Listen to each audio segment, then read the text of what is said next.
বন্ধুরা, সবাই কেমন আছো? আশা করছি সবাই ভালোই আছো। আমিও খুব ভালো আছি। অতনু প্রামাণিক ব্লগে সবাইকে স্বাগত। আজকে হলো বুধবার।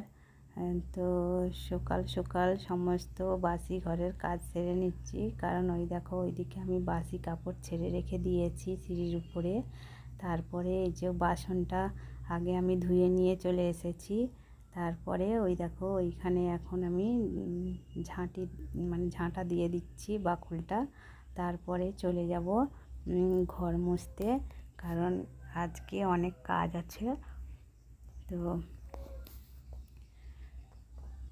ভিডিওটা যদি কোথাও ভালো লেগে থাকে তাহলে লাইক কমেন্ট শেয়ার করো, আর চ্যানেলে যদি নতুন বন্ধু হয়ে থাকো তাহলে প্লিজ সাবস্ক্রাইব করে আমার পাশে থাকো। আর আমার চ্যানেলটি যারা সাবস্ক্রাইব করে আমার পাশে আছো তাদেরকে অসংখ্য অসংখ্য ধন্যবাদ।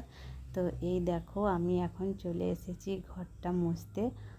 তো ঘরটা মুছে নিচ্ছি। আর কি বলো তো, ওইদিকে ওই যে আমাদের ঘরটা মানে পুরোটাই এখনও মাজা হয়নি। যখন টালির চাল ছিল তখন মাজা হয়েছিল, কারণ ওইগুলো নিচে পাথর বসানোর প্ল্যান আছে বলে তাই নিচেটা মাজা হয়নি, উপর দিকটা মাজা হয়েছে। তো তারপরে তো কালকে আমাদের দিকে ফোন করেছিল যে তোমাদের ট্রেনিং আছে, ট্রেনিংয়ে যেতে হবে, কারণ যারা সেলাই জানে তাদের জন্য একটা ট্রেনিং আছে সেলাইয়ের, জামা প্যান্ট কাটানোর, স্কুল ড্রেস। তো দেখো এইদিকে এখন চলে এসেছি রান্না বাড়া করে ট্রেনিংয়ে। তো ওই দেখো উনি তো নতুন ট্রেনিংয়ের, উনি সেলাই ফেলাই কিছু জানেনি, তাই উনিকেও খবর দিয়েছিল, চলে এসেছিল। তো উনি জানেননি বলে মেশিনে বসেছে যে আমাকে আগে শিখিয়ে দাও। আর এইখানে যত মেয়েরা বসে আছে সবাই অল্প না অল্প সেলাই করতে জানে। তো ওনারা এখন কাটিংয়ে বসেছে, তো আমিও কাটিং করতে বসেছি। আমি এদিকটা আছি ফোনটা ধরে।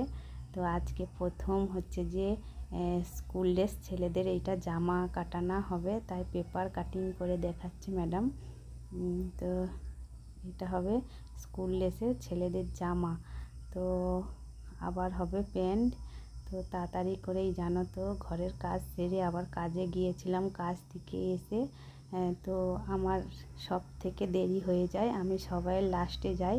তো সামনে বসার জায়গা পাইনি, তো পেছন দিকেই আমি জায়গা পাই, তো পেছন দিকেই বসি, কারণ সেইখানে কাজ করে এসে ঘরের কাজ আবার এখান থেকে আবার বাড়িতে গিয়ে 4টের সময় আবার ঘরের কাজকর্ম সেরে আবার 5টা থেকে আবার কাজে যেতে হয়।